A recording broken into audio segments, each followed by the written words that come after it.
Assalamualaikum warahmatullahi wabarakatuh. Salam sejahtera untuk kita semua. Melanjutkan pertemuan kita di eh, mata kuliah konsep sistem informasi. Masuk di minggu yang kelima, kita akan bahas hal yang baru ya. Yang ini. Oke. Yang pertama, kita langsung saja masuk di slide-nya ya. Yang pertama adalah kita akan bicara tentang level organisasi, kemudian area fungsional, ya, supporting, kemudian kita bahas sedikit tentang arsitektur sistem informasi ya dan sebagainya. Nanti ada beberapa poin yang lebih lebih detail ya di antara materi pembahasan kita hari ini. Oke, yang pertama kita bicara tentang level organisasi dalam SI. Kalau kita bicara level organisasi dalam SI, kita bicara tentang ruang lingkup begitu ya, ruang lingkup penggunaan sistem informasi. Jadi sistem informasi itu kan tidak lepas dari yang namanya ruang lingkup ya. Kalau kita bicara ruang lingkup berarti apa? Berarti skopnya seberapa luas. Jadi, yang pertama adalah yang level yang paling kecil ya. Kalau kita bekerja sendiri kan berarti secara personal begitu ya, secara personal sebetulnya kita bisa saja menggunakan sistem informasi ya, tapi tidak demikian kalau kita bicara tentang level organisasi. Kalau kita bicara level organisasi itu yang menggunakan nggak cuma satu orang, kan? Karena kalau nggak mungkin ya satu organisasi isinya cuma satu orang atau satu perusahaan isinya cuma satu pegawai, kan sangat nggak mungkin ya. Artinya satu organisasi ya isinya lebih dari satu pegawai. Nah, kalau kita bicara bagian dari organisasi yang terlibat, kalau kita katakan level terkecilnya berarti dia hanya digunakan dalam sebuah departemen, ya, dalam satu departemen saja. Jadi nggak ada departemen lain yang menggunakan. Apakah mungkin dalam sebuah perusahaan hanya departemen tertentu yang menggunakan informasi? Ya, sangat mungkin ya, sangat mungkin. Jadi bisa jadi penerapannya memang belum ke departemen yang lainnya. Artinya masih departemen tertentu yang membutuhkan implementasi dari sebuah SI. Yang pertama adalah sistem informasi yang hanya dipakai dalam sebuah departemen ya. Oke, yang kedua adalah kita menyebutnya adalah sistem informasi perusahaan, gitu ya. Kalau ada yang bilang itu ERP ya, Enterprise Research Planning. Jadi ini levelnya sudah level perusahaan ya. Satu perusahaan dia make, ya, satu perusahaan dia make. Jadi kalau misalkan di sebuah bank begitu ya, bank itu sudah dia make nih semua dari sisi bisnisnya ya, dari penanganan SDM ya, dari hal-hal yang lain dia sudah menggunakan sistem ya, by system, running by system ya, berarti dia sudah kategorinya adalah enterprise research planning ya. Jadi menyeluruh ya, tiap departemennya dia sudah. Nah, kemudian yang ruang lingkup yang ketiga adalah yang lebih luas, artinya antar organisasi. Ya, antar organisasi. Nah, ini biasanya lebih ke arah bisnis ya. Kalau kita pernah dengar ada istilah e-commerce gitu, electronic commerce, jadi penjualan secara elektronik ya menggunakan sistem informasi. Nah, ini kategorinya adalah sudah sistem informasi antar organisasi. Jadi misalnya gini, contoh kita transaksi penjualan. sistem pembayarannya menggunakan PayPal gitu ya, menggunakan jasa pelayanan bank. Nah, itu sebetulnya sudah merupakan kategori di sistem informasi antar organisasi ya. Kalau Anda mungkin juga pernah dengar ada B2B ya, B2C dan sebagainya, itu juga kategorinya ke sana. Ya, nanti ada tugas khusus ya. Ada tugas khusus nih lah pasca pasca pertemuan 7 saya berikan tugas untuk Anda apa namanya nanti apa namanya bikin kelompok gitu ya, ya nanti dipresentasikan. Pernah dengar ya? Jadi ada B2B, B2C ya, gitu ya. Itu cukup populer sekarang ya, dalam hal bisnis. Sekarang orang sudah menerapkan bisnis secara online. Ya, jadi banyak platform organisasi yang terlibat gitu di dalam. Nah, ini sangat memungkinkan antar organisasi ini saling berkaitan dalam hal penggunaan sistem informasi ya. Nah, kalau kita melihat pada sistem informasi ya, ini klasifikasi berdasarkan struktur nih. Kalau Anda menjangkau antar departemen ya, jadi kalau satu SI itu bisa menjangkau antar departemen ya, bisa unit bisnis ya dan satu perusahaan. Kalau kita melihat di sini ada yang pertama ada departemen IS. Jadi yang tadi ya, yang segmen yang paling kecil, departemen IS. Satu departemen dia punya ruang lingkup SI. Kemudian departemen yang lain punya ruang lingkup SI. Ya. Ada lagi nanti departemen yang lain. Apakah dia bisa kategorinya nanti menjadi sebuah enterprise? Bisa. Ya. Jadi sebetulnya enterprise itu penggabungan antara departemen-departemen yang sudah mengimplementasikan SI. Ya. Hak akses setiap orang yang ada di departemen yang berbeda kan beda-beda ya. Departemen keuangan dia punya akses sendiri. Departemen penjualan dia punya akses sendiri. Itu beda-beda ya. Tapi kalau itu digabungkan, otomatis dia akan menjadi enterprise. Ya, satu perusahaan, satu ruang lingkup perusahaan. Kira-kira seperti itu. Nah, kalau kita melihat kan ini kan ada apa namanya? Ada antar visi ya. Jadi saling berhubungan begitu ya menggunakan hub kalau dalam hardware-nya ya. Nah, kemudian ini katakanlah satu organisasi di bawahnya satu organisasi. Gitu kan? Di belahan bumi yang berbeda gitu ya. Kita bicaranya kan kalau antar organisasi kan tidak harus di kota yang sama. Bisa di kota yang berbeda, bisa di provinsi yang berbeda, bisa di negara yang berbeda ya. Jadi nggak ada batasan lagi. Nah, ini sudah levelnya sudah inter organizational information system. Ya, jadi sudah memerlukan perangkat jaringan, satelit dan sebagainya lah ya. Kalau kita bicara tentang apa namanya globalisasi sistem informasi ya itu tadi ya, kategori yang inter organizational information system. Secara mungkin gini ya, kita nggak sadar bahwa kita juga sudah memanfaatkan itu.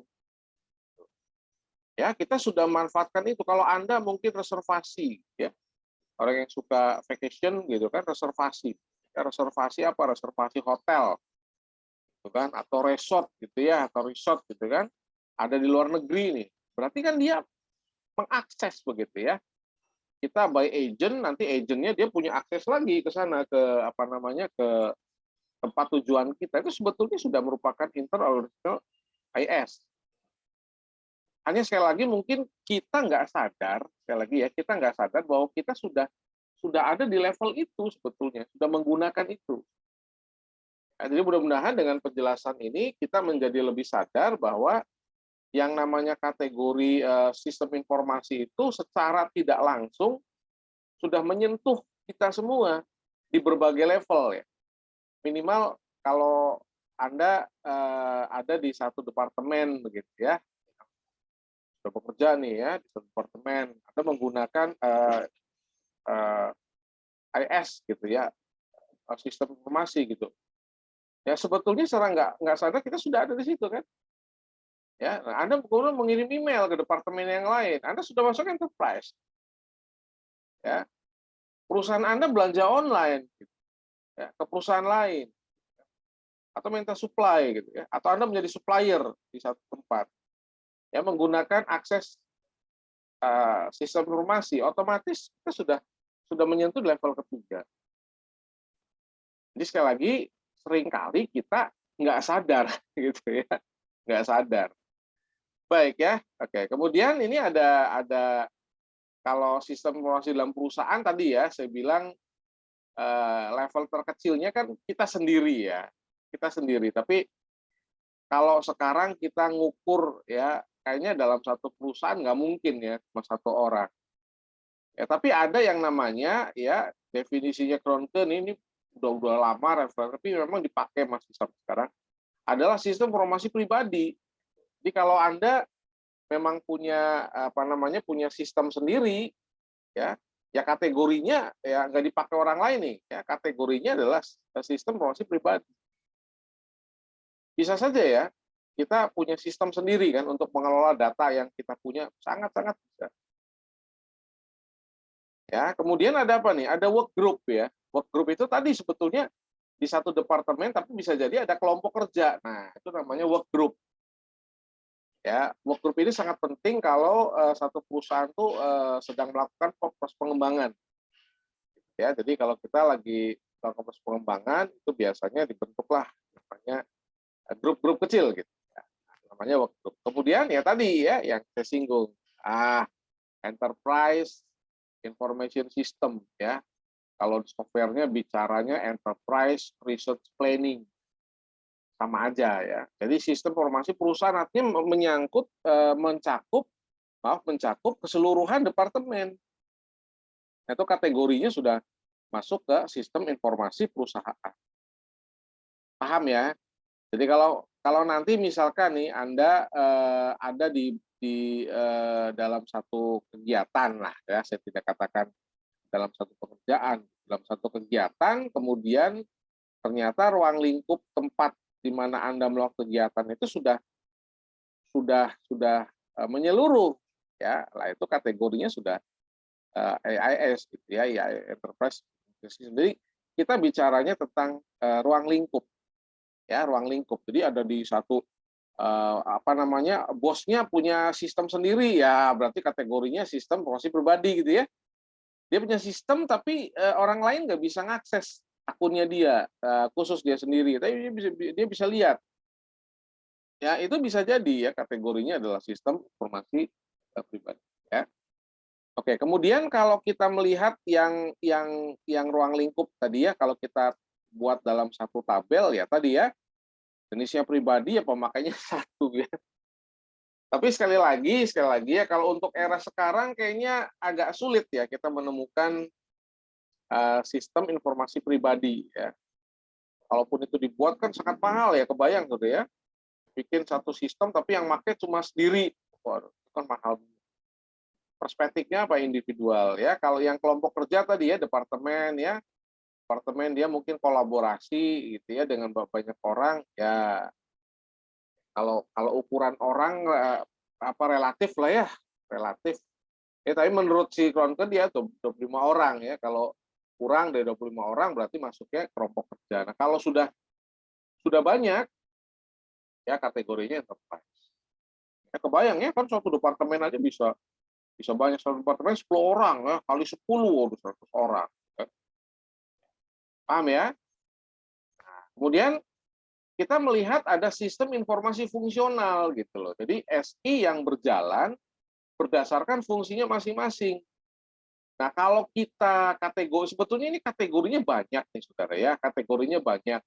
Saya mungkin perlu saya hanya menyampaikan beberapa yang memang menjadi core dan sebagian besar organisasi masuk ya di kategori-kategori ini. Ya, yang pertama adalah accounting information system ya, sistem informasi akuntansi. Setiap perusahaan yang kategorinya adalah bisnis segmen bisnis gitu ya, segmennya ke segmen bisnis cari profit, itu biasanya dia punya yang namanya departemen akuntansi. Awas, departemen akuntansi dan keuangan beda ya.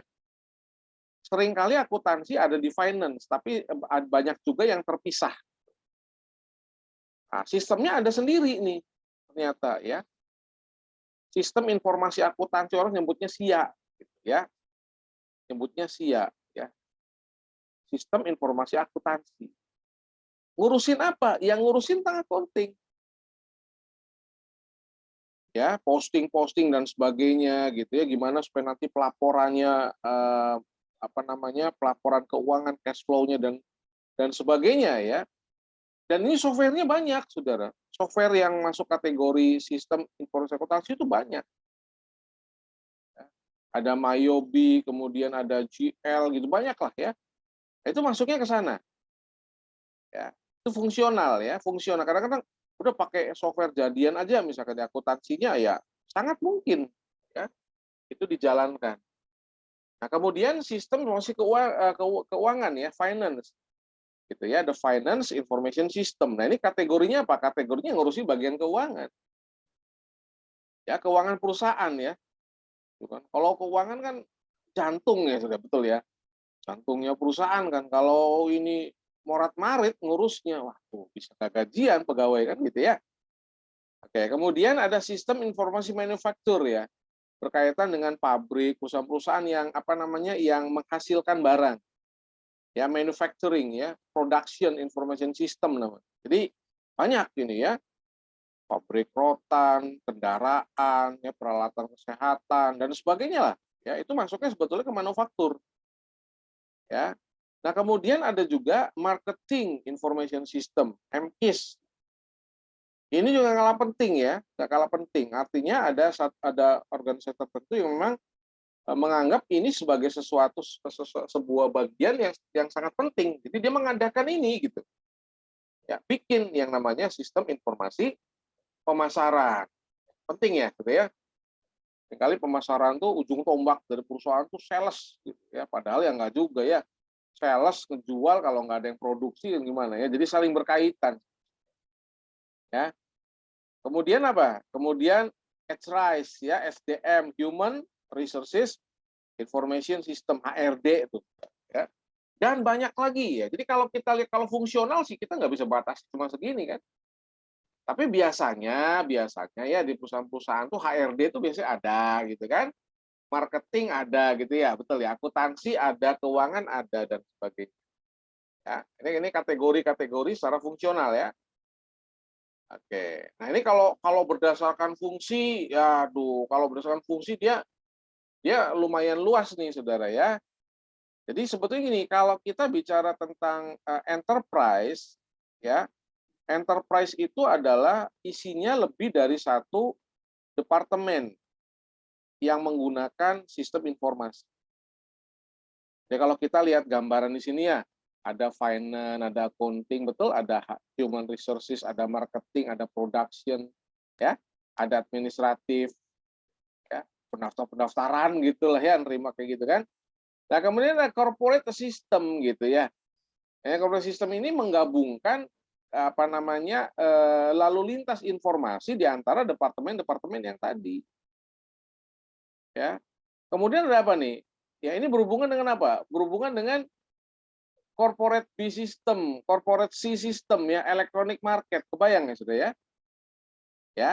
Jadi yang di luar sistem A ya, di luar sistem A ya itu berhubungannya dia nggak bisa nih langsung kemana ke accounting nggak bisa kan ini pusatnya satu organisasi kan ya dia berhubungannya ke sini gitu ya ada yang ngaturnya gitu bayang ya jadi kalau orang harus supply barang gitu kan dan sebagainya ya ini bisa dilakukan tadi yang sudah saya singgung ya oke ini gambaran ya jadi ini ada iOS ya iOS connection itu adalah OS-nya lah ya operating system-nya tuh saudara ya ini kan masing-masing kan platformnya mungkin OS-nya berbeda dan sebagainya, makanya butuh yang namanya iOS connection.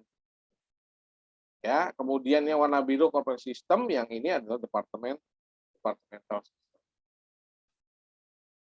Paham ya, bisa dipahami ya, mudah-mudahan bisa dipahami nih. Ya. Oke. Ini beberapa perspektif lah ya, ntar dibaca aja. Jadi ini perspektif tentang SI ya. Jadi sistem informasi selain SIA itu tergolong SIM ya, Prince Hall yang bilang ya. Di SIA tuh sendiri gitu ya. Jadi makanya ada segmentasi, ada mata kuliahnya ada loh ya. Sistem informasi manajemen ada mata kuliah ya. Sistem proses akuntansi untuk yang fakultas akuntansi juga ada ya. SIA adalah bagian dari SIM gitu ya. Ini ada yang bilang SIA itu tergolong SIM, ada yang bilang apa namanya bagian dari SIM-nya. Tapi ini kalau kita bahas secara khusus ya, belum nanti saya bisa sampaikan di pertemuan tertentu untuk membahas khusus ini ya. Oke ya. Makriat bilang beda lagi ya. SI, SIA itu justru merupakan apa? Sub-nya dari fungsional yang lain. Artinya departemen yang lain tuh punya SIA gitu loh. Kebayang ya saya ya? Tapi biasanya memang SIA berdiri sendiri biasanya. Nah, ini berapa perspektif dari pakar. Ya, nggak ada yang salah, saudara. Ada memang yang kategori perusahaan masuknya di kategori yang pertama. Gitu. Ada yang kategori masuk kategori kedua. Penerapannya tuh, gitu, ya penerapannya. Ada yang masuk kategori yang ketiga. Jadi tergantung implementasinya sebetulnya. Tapi gambarannya bahwa yang namanya SIA tuh biasanya dia independen. Tuh ya. Nggak detail ngurusi di satu bagian, nggak. Jadi dia ngurusi semua bagian. Nah, itu SIA. Nah, ini gambaran kalau SIA sebagai bagian dari SIM. Ya. Kalau SIA sebagai bagian dari SIM, ya berarti apa? Berarti dia di tengah-tengah nih. Ya, sebuah MIS, ya isinya ada produksi, ada informasi. Ini ada di dalam. Memang sebagian besar yang masuk, yang menerapkan, yang organisasi ya, menerapkan modelnya model ini. Gitu. Yang tadi saya katakan bahwa kalau kita bicara tentang keuangan ya, bilang keuangan, keuangan itu jantung. Ya, tapi bagaimana yang namanya keuangan supaya cash flow-nya baik dan sebagainya harus dikontrol oleh apa? Oleh bagian akuntansi gitu ya. Ya kan? Kalau enggak, waduh bisa bahaya. Ya, nggak ada controlling kan. Jadi pemasaran ya juga berhubungan dengan akuntansi ya, dia berhubungan juga dengan keuangan. Ya gitulah ya. Oke. Sekarang kita akan coba lihat secara umum dulu ya. Ya, secara umum dulu. Apa sih yang namanya sistem informasi akuntansi? Kalau logikanya kan kita udah tahu ya, artinya yang namanya SI itu eh, kumpulan data yang diolah. Ya.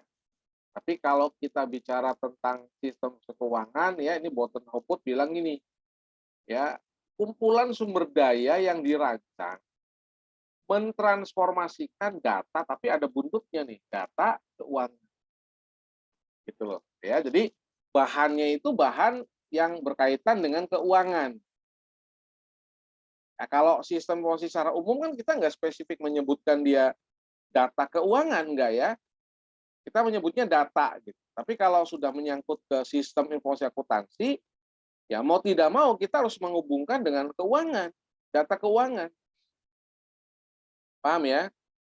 Nah, kemudian definisi lainnya ya, ini ada subsistem khusus buat ya, subsistem khusus dari SI, dari SIM ya, dari sistem manajemen yang tujuannya menghimpun, mengkolek, mengolah, kemudian men-share informasi yang berkaitan dengan transaksi keuangan. Jadi memang sebetulnya banyak banyak apa namanya banyak definisi ya. Tapi kalau kita sekali lagi kita melihat ya kira-kira gitulah ya, yang namanya akuntansi itu kan bicaranya orang perspektifnya ke uang ya, ke duit ya. Jadi semua hal yang berkaitan dengan mengolah pengolahan data keuangan itu masuknya kategori sistem akuntansi. Ya. Nah, ini cakupannya nih ya, cakupannya. Barangkali di antara Anda memang ada yang bergulat di bagian ini ya. Penjualan ya, kemudian ada analisisnya ya, penagihan, piutang betul ya. Piutang ntar larinya kemana? Ke penerimaan kas ya, lari ke buku besar pelaporan kan. Nah, buku besar apa nih? Ya, buku besar tuh dapat apa? Pengeluaran, utang gitu ya. Buku besar juga dapat apa? Dapat data dari apa? Dari pembayaran gaji, betul ya? juga dapat dari apa? Dari pesanan penjualan. Jadi ada penerimaan, ada pengeluaran, ya. Kemudian berkaitan dengan gaji sebagainya ini masuk ke buku besar, baru masuk ke pelaporan. Ya, pembelian ya sebagai utang dan sebagainya lah. Nah, ini cakupan SIA sebetulnya. SIA mencakup ini. Itu mencakup ini. Ya kalau kita bilang yang namanya sistem informasi akuntansi itu sederhana, waduh enggak. Dia sebuah sistem yang rumit sebetulnya. Ya, yang rumit. Harus bisa menjadi kontrol keuangan dari sebuah, ya. Orang kalau kalau jualan ya, jualan cuma pengen dapat untung aja, ya, nggak mikirin untuk kembaliin utang dan sebagainya. Ya, dia nggak menerapkan SIA dengan baik. Itu aja, ya. Sistemnya harus menyangkut itu, bukan cuma penerimaan ya, tapi juga apa? Pengeluaran. Kan ilmu keseimbangan, ya, nama akuntansi itu kan ilmu keseimbangan ya. Jadi kita nggak mungkin yang namanya bicara akuntansi tanpa mencari solusi tentang keseimbangan. Akuntansi itu adalah ilmu keseimbangan. Baik itu dijalankan menggunakan sistem ataupun tanpa sistem. Menyangkut ke keseimbangan. Oke ya, kemudian ini yang finance ya. Lah kalau finance apa ya? Kalau finance ya sebetulnya gini, kita nggak melulu yang namanya finance itu bicara uang, enggak sebetulnya ya. Fungsi keuangan. Ya, tadi ya yang saya singgung tentang arus cash flow dan sebagainya. Nah, akuntansi itu untuk apa? Akuntansi itu untuk melihat rekapnya. Pencatatannya adanya di akuntansi. Makanya kalau perusahaan tuh ada kas kecil, kadang-kadangnya ada kas besar. Kalau kas kecil tuh yang retail-retail lah ya, kita beli ini, beli keperluan ya, ATK dan sebagainya ya, masuknya ke kas kecil. Ya kalau sudah masuk ke kas besar apa? Bayar utang perusahaan, pembayaran gaji dan sebagainya. Itu harus berimbang. Betul ya? Harus berimbang. Nah, keuangan butuh kontrol dari akuntansi. Paham ya, Saudara ya? Nah, ini gambarannya ya. Ya ada subsistem intelijen ya, audit. Pernah dengar audit ya? Barangkali nanti Anda ada di bagian ini dalam proses selanjutnya ya, audit, kita mengaudit. Kemudian apa? Transaksi ya. Kemudian apa? Ya peramalannya, betul ya. Peramalan tuh kita ngebudget. Ya, budgeting tuh. Budgeting tuh peramalan. Kita nggak tahu pengeluaran tahun depan, tapi kita siapkan dulu. Ya, pos ini butuh sekian, pos ini butuh sekian, pos ini butuh sekian dan sebagainya. Itu namanya peramalan dan ya, kemudian ada apa? Pendanaan dan controlling. Jadi nggak sederhana ya. Kalau kita lihat jeroannya ternyata nggak sederhana. Ya, satu perusahaan kalau sudah menerapkan sebuah sistem ya, di dalamnya pasti ada yang namanya sistem informasi keuangan. Nah itu nggak bisa, itu nggak main-main ya saudara ya, nggak main-main. Itu harus apa namanya, harus dilihat secara terencana ya, secara baik. Kalau enggak ya perusahaannya bisa nggak untung-untung ya, buntung yang ada kan. Ya, oke ya, kita sudah ada di akhir tadi tentang sistem informasi keuangan. Baik, jadi apa yang tadi sudah saya jelaskan, memang itu baru kulit ya, baru kulitnya saja. Ada beberapa bagian yang nanti akan kita bahas berkaitan dengan mungkin tadi ya level organisasi kita bahas lagi dan sebagainya sampai kepada fungsi-fungsi yang terkait. Karena kalau kita bicara sistem informasi di satu perusahaan ya nggak lepas dari apa? Nggak lepas dari pendanaan ya, finance dan sebagainya. Ya, itu pasti. Baik, terima kasih untuk eh, apa namanya waktunya. Kalau Anda sudah mendengarkan atau mengikuti materi ini, mudah-mudahan bermanfaat ya untuk kita semua. Ya, akhir kata, saya ucapkan terima kasih dan tutup dengan wassalamualaikum warahmatullahi wabarakatuh. Salam sejahtera.